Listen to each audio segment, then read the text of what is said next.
Praise the Lord. December 22వ తేదీ 2024.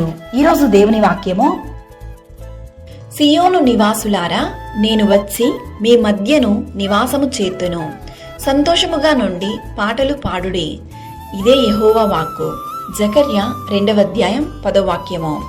సియోను వాసి అయిన యెహోవాను కీర్తించుడి, ఆయన క్రియలను ప్రజలలో ప్రచురము చేయుడి.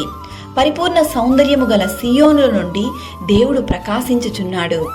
సైన్యములకు అధిపతి అయిన యెహోవా సెలవిచ్చినదేమనగా, మిమ్మును ముట్టినవాడు తన కనుగుడ్డును ముట్టినవాడని ఎంచి తనకు ఘనత తెచ్చుకొనదలచి మిమ్మును దోచుకొనిన అన్య జనుల యొద్దకు ఆయన నన్ను పంపియున్నాడు అని జకర్యా గ్రంథంలో వ్రాయబడింది.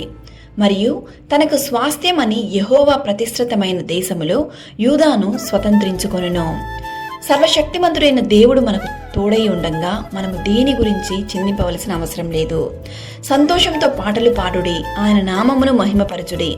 ఆయన మనతో నివాసము చేస్తున్నప్పుడు సంతోషము సమాధానము ప్రతి ఒక్కరి హృదయములలో కలుగునుగాక. సియోనులో నుండి యెహోవా నిన్ను ఆశీర్వదించి దీవించునుగాక. సకల ఘనత మహిమ ప్రభావములు యేసయ్యకు మాత్రమే కలుగునుగాక. ఆమేన్. God bless you.